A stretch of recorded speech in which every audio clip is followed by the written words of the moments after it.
Hello दोस्तों, episode की शुरुआत में हम फेंग इन को देखते हैं जिसने फेंग युआन को जबरदस्ती अपनी कैद में कर रखा था। यहाँ पर फेंग युआन समझ जाती है कि फेंग इन ने जरूर उनके फादर के साथ कुछ गलत किया होगा क्योंकि वो उनके लिए ही यहाँ वापस आई है। और सबसे पहले फेंग युआन फेंग इन से उनके फादर के बारे में पूछती है कि वो कहाँ पर है और कैसे है, उसने उनके साथ क्या किया है। तो फेंग इन उसे बताता है कि शायद तुम्हें पता नहीं होगा, हमारे फादर कब का मर चुके हैं। ये बात सुनकर फेंग युआन बहुत ज्यादा शॉक हो जाती है। फेंग युआन को ये भी बात पता चलती है कि अभी याओजाओ का राजा और कोई नहीं बल्कि फेंग इन का बेटा फैंकिंग है और फैंकिंग ने ही फेंग इन को कैसे आजाद किया है। ये सारी बातें जानकर फेंग युआन को बहुत ज्यादा गुस्सा आता है और फेंग इन पर भड़क जाती है और उसे कहती है कि तुम इतना गलत कैसे कर सकते हो हमारे फादर के साथ, जबकि उन्होंने तुम्हें इतनी हमदर्दी दिखाई। फेंग युआन का यह सवाल सुनकर फेंग इन हंसने लगता है और उससे कहता है कि तुम्हें क्या लगता है कि हमारे फादर इतने मासूम है? वो तुम्हें अच्छे से ट्रीट करते थे, वो इसलिए क्योंकि तुम्हारी माँ एक अमीर घराने से बिलोंग करती थी और मेरी माँ बस एक डांसर थी जिसके साथ किंग ने यानी कि उनके फादर ने एक रात गुजारी थी। और कहता है कि हमारे फादर ने कभी मुझे एक्सेप्ट नहीं किया, यही वजह है कि उनके मरने के बाद मेरा बेटा राजा बना ना कि मैं, क्योंकि ये सब कुछ तो एम्परर ने अपने वसीयत में लिख रखा था।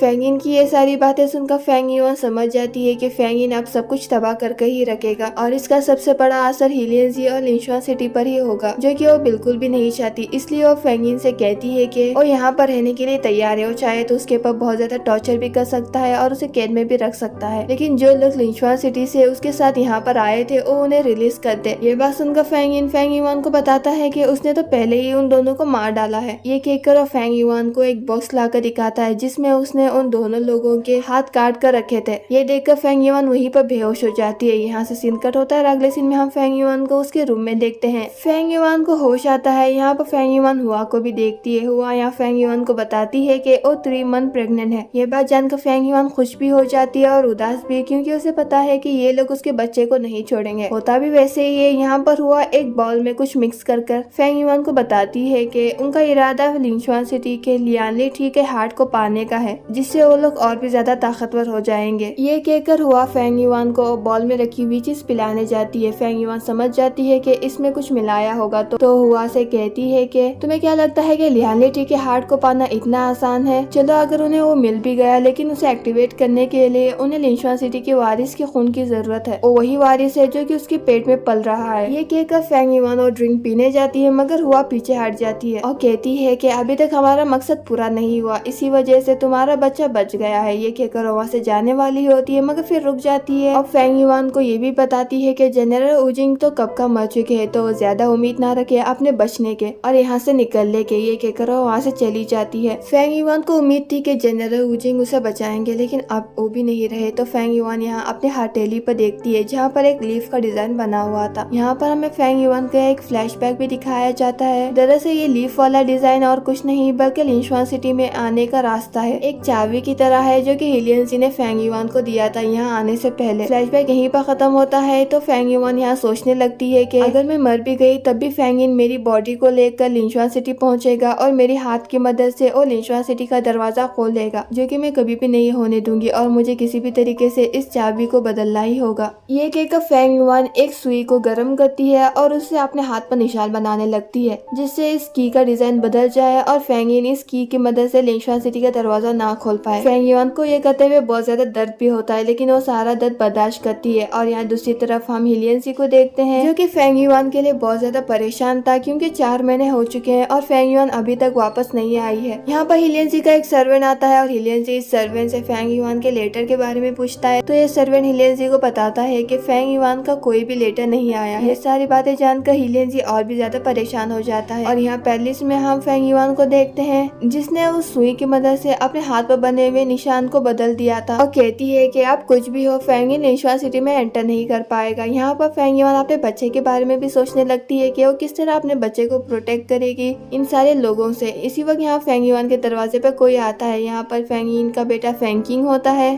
जो कि अभी यहाँ का राजा भी है, और फेंग युआन से माफी मांगने लगता है कि उसकी वजह से ये सब कुछ हुआ है। फेंग युआन यहाँ उसे समझाती है कि उसे कोई भी गलती नहीं है, ये सब कुछ तो फेंग इन कर रहा है। यहाँ पर हमें पता चलता है कि फेंग इन की शादी हो चुकी है और फैंकिंग को जन्म देते हुए उसकी माँ गुजर गई है। फैंकिंग अपने बाप की तरह नहीं है, बल्कि वो बहुत ही अच्छा है और फेंग युआन की बहुत ज्यादा इज्जत भी करता है। इसी वक्त वहाँ पर हुआ आती है, जिसकी वजह से फेंग युआन फैंकिंग को वहाँ से बेच देती है। यहाँ पर हुआ अंदर आती है और फेंग युआन से कहने लगती है कि मुझे तुम्हारे लिए बहुत ही बुरा बुरा लगता है क्योंकि तुम्हारा बच्चा अभी 8 महीने का भी नहीं हुआ है, लेकिन वो अपने पैदा होने के बाद वो अपने बाप को नहीं देख पाएगा। ये बात सुनकर फेंग युआन कंफ्यूज हो जाती है। तो हुआ यहाँ फेंग युआन को बताती है कि हिलियन जी यहाँ पहले से आया है उसको ढूंढते हुए। ये सुनकर फेंग युआन शॉक हो जाती है। और यहाँ दूसरी तरफ हम हिलियन जी को देखते हैं जो कि सच में पहले से आया था फेंग युआन को ढूंढते हुए। यहाँ पर हिलियन जी को कुछ अजीब लगता है क्योंकि यहाँ पर एम्परर भी नहीं थे और जनरल उजिन भी नहीं थे, लेकिन फिर भी ये सारी बातें ये इग्नोर करता है क्योंकि उसे सिर्फ फेंग युआन से मिलने का था।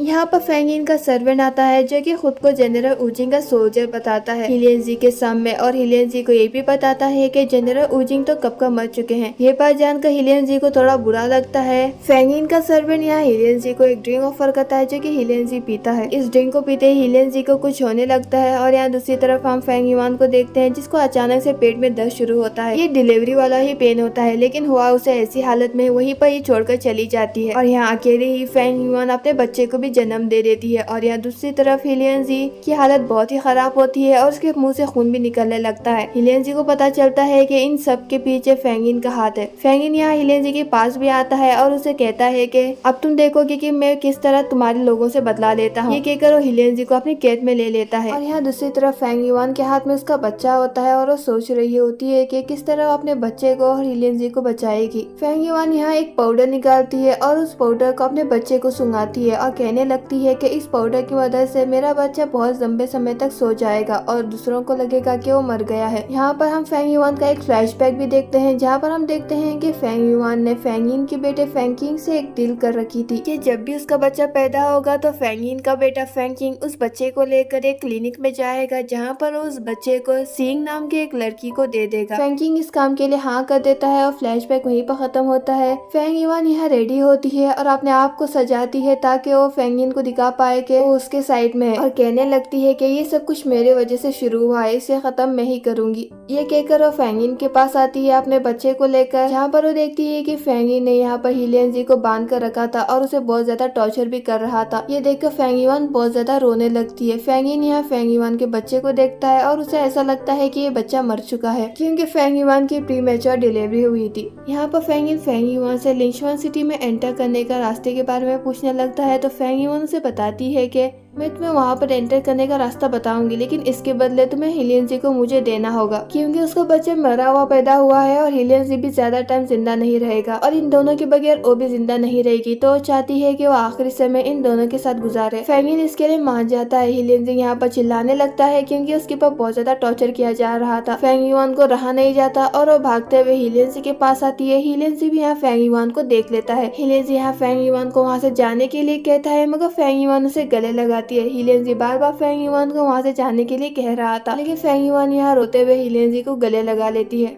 पीछे से फेंग युआन एक चाकू निकालती है और हिलियन जी पर वार कर देती है। हिलियन जी ये देखकर शॉक हो जाता है और उसे लगने लगता है कि इन सब में फेंग युआन का भी हाथ है, लेकिन उसे नहीं पता ये सब कुछ फेंग युआन उसके लिए ही कर रही थी। फेंग युआन वापस से फेंग इन के पास जाती है और उसे कहती है कि देखो मैंने तुम्हारा काम आसान कर दिया। हिलियन जी इन दोनों की बातों से ऐसा समझने लगता है कि फेंग युआन भी इनके साथ है, इसीलिए वो फेंग युआन से इतनी नफरत किया करता था। फेंग युआन यहाँ लिंचवान सिटी में एंटर करने की की को अपने हाथ से निकालती है और फेंग इन को दे देती है और अब तक हिलियन जी भी वहाँ मर चुका था। फेंग युआन यहाँ हिलियन जी के पास आती है और उसे छुड़ाती है और अपने बच्चे को लेकर और हिलियन जी को लेकर वहाँ से जाने लगती है और कहने लगती है कि मैं सब कुछ ठीक कर दूंगी और इसके लिए अगर मुझे अपनी जान भी देनी पड़ी तो मैं वो भी दूंगी, मगर मैं हिलियन जी और सबको बचा लूंगी। ये कहकर फेंग युआन वहाँ से जाने लगती है और हम देख पाते हैं कि ये सब कुछ तो फेंग युआन आज के दिन में सोच रही थी जब वो बेहोश थी और फेंग युआन को होश आ जाता है। फेंग युआन की याददाश्त वापस आ चुकी थी और सबसे पहले वो हिलियन जी का नाम लेती है और हिलियन जी को ढूंढने के लिए वहाँ से निकल जाती है। और यहाँ दूसरी तरफ हम हिलियन जी को देखते हैं जो कि किंगसैंग के साथ होता है। यहाँ पर हिलियन जी किंगसैंग को किसी और डॉक्टर को बुलाने के लिए कहता है क्योंकि फेंग युआन 2 दिन से नहीं उठी थी। किंगसैंग वहाँ से चली जाती है और यहाँ दूसरी तरफ हम फेंग युआन को देखते हैं जो कि भागते हुए हिलियन जी की तरफ आ रही होती है और हिलियन जी को उस नाम से बुलाती है जो कि वो उसे पहले बुलाया करती थी। ये सुनकर हिलियन जी भी शॉक हो जाता है। फेंग युआन भागते हुए हिलियन जी को गले लगा लेती है। हिलियन अभी भी शौक में था, मगर वो फिर भी फेंग युआन से पूछता है कि तुमने मुझे क्या कहकर बुलाया,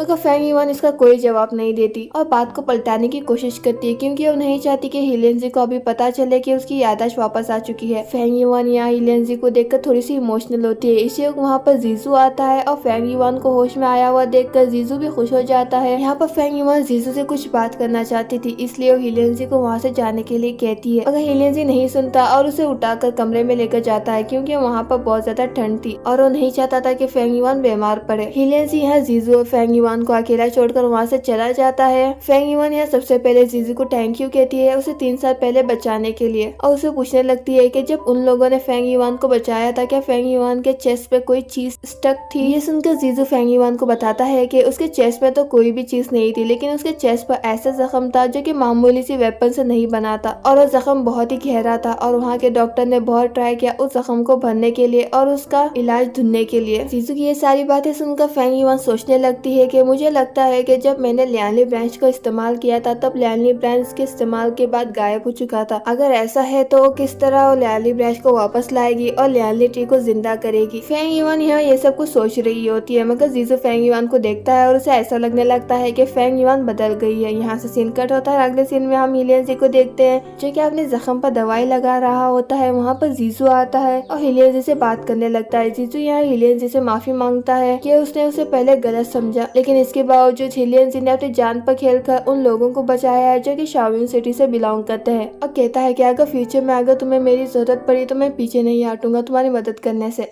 यहाँ पर हिलियन जी जीजू से उन लोगों के बारे में पूछने लगता है जिन लोगों को फेंगी ने किडनैप कर रखा था और जिनको उसने बचाया है। जीजू यहाँ हिलियन जी को बताता है कि उन लोगों की हालत बहुत ही खराब है और इतनी खराब है कि उनमें से आज एक मरने भी वाला है। हिलियन जी जीजू से कहता है कि वो उस आदमी से मिलना चाहता है जो कि आज मरने वाला है। जीजू उसके लिए मान जाता है और हिलियन जी को उसके पास लेकर आता है। हिलियन जी यहाँ अपने हार्ट में से लियांली हार्ट को बाहर निकालता है और उसकी मदद से उस आदमी को ठीक करने की कोशिश करता है, मगर वो आदमी ठीक नहीं होता। तो हिलियन जी सोचने लगता है कि इसका मतलब ये है कि लियांली हार्ट से किसी को जिंदा नहीं कर सकते। अगर किसी को जिंदा करना है तो लियांली ब्रांच का इस्तेमाल करना होगा और सोचने लगता है कि अगर फेंग युआन ने लियांली ब्रांच का इस्तेमाल किया था मुझे जिंदा करने के लिए तो फेंग युआन खुद कैसे बच गई, क्योंकि अगर कोई भी उसका इस्तेमाल करता है किसी और को जिंदा करने के लिए और उसके बदले में वो खुद मर जाता है। हिलियन जी को कुछ समझ नहीं आ रहा था तो वो वहाँ से चला जाता है। यहाँ पर जीजू हिलियन जी के बहुत ज्यादा एहसानमंद होता है। यहाँ पर जीजू का सर्वेंट भी होता है जो कि जीजू से कहता है कि लिनशान सिटी के साथ बहुत ही गलत हुआ, लेकिन इसके बावजूद भी हिलियन जी सबकी मदद करता है और कहता है कि काश अगर उनके एम्परर ने भी सही टाइम पर लिनशान सिटी की मदद की होती जब फेंग लिनशान सिटी के ऊपर हमला कर रहा था। अगर शाओलिन सिटी के एम्परर ने लिनशान सिटी की तरफ अपने सोल्जर को भेजा होता तो आज लिनशान सिटी की हालत ये नहीं होती। ये बातें सुनकर जीजू शॉक हो जाता है और अपने सर्वेंट से पूछता है कि क्या मेरे फादर ने लिनशान सिटी की मदद करने से पीछे हट गए, मगर उसका सर्वेंट कुछ भी नहीं कहता। और यहाँ दूसरी तरफ हम यहाँ शाओलिन के एम्परर को देखते हैं जिन तक ये बात पहुँच गई थी कि किस तरह हिलियन जी ने अपनी जान पर खेलकर उन लोगों को बचाया है जो कि शाओलिन सिटी से बिलोंग करते हैं। इसी वक्त यहाँ पर जीजू आता है अपने फादर से बात करने के लिए और अपने फादर से पूछने लगता है कि क्यों उन्होंने लिनशान सिटी की हेल्प नहीं की जब वो मुश्किल में था, जबकि लिनशान सिटी के लोगों ने उनके ऊपर बहुत सारे एहसानात किए थे और उस वक्त भी हेल्प किया था जब शाओलिन सिटी के एम्परर जख्मी हालत में लिनशान सिटी पहुंचे थे। और पूछता है कि क्या आपने ये सब कुछ किया क्योंकि आप बुज़दिल थे या फिर आप याओजाओ से डरते थे कि कहीं फेंगिन उनको भी ना खत्म कर दे। जीजू की ये बदतमीजी सुनकर एम्परर को गुस्सा आता है और अपनी तलवार निकाल कर जीजू के ऊपर रखते हैं और कहते हैं कि मुझे फर्क नहीं पड़ता कि लोग मेरे बारे में क्या सोचते हैं। उस टाइम पर मुझे ऐसा लगा था कि अगर मैं इन सब में पढ़ूंगा तो शाओलिन सिटी भी खतरे में आ सकता था, इसलिए मैंने लिनशान सिटी की हेल्प नहीं की। और वैसे भी लिनशान सिटी के साथ जो कुछ भी हुआ इसमें शाओलिन सिटी का कोई भी हाथ नहीं था। एम्परर की ये सारी बातें सुनकर जीजू कहता है कि लेकिन आप फिर भी लिनशान सिटी की हेल्प कर सकते थे अगर आप चाहे तो। उन लोगों के लिए ये जिंदगी और मौत का सवाल था, लेकिन इसके बावजूद भी आपने उनकी हेल्प नहीं की। यहाँ पर जीजू अपने फादर से बहुत ज्यादा गुस्सा था और कहने लगता है कि 3 साल बाद भी जब हिलियन जी आपके पास आया और आपसे शाओलिन सिटी के स्काईडिस के बारे में पूछने लगा तब भी आपने उसकी हेल्प नहीं की और पूछने लगता है कि आप इतने बुज़दिल कैसे हो सकते हो। एम्परर को गुस्सा आता है और वो जीजू पर चिल्लाते हैं, उससे कहते हैं कि जाओ जाकर हिलियन जी को यहाँ पर लेकर आओ। यहाँ पर हम एम्परर के हाथ में शाओलिन सिटी सिटी के स्काई डिस्क को भी देखते हैं। यहाँ से सीन कट होता है और अगले सीन में हम फेंग युआन को देखते हैं जो कि चांद की तरफ देख रही थी। यहाँ पर हिलियनजी भी आता है और उसके पास बैठ जाता है। हिलियनजी फेंग युआन से पूछता है कि तुम यहाँ पर क्या कर रही हो, मगर फेंग युआन इसका जवाब नहीं देती बल्कि हिलियनजी से पूछती है कि मुझे किंगसंग से पता चला है कि इन 3 सालों में जब भी तुम अकेले पड़ जाते थे तो तुम ऐसे ही ऊंची जगह पर आकर चांद को देखा करते थे। और पूछती है कि क्या तुम चांद को देखकर ये सोचते थे कि किस तरह तुम लिंचुआन सिटी को बचाओगे।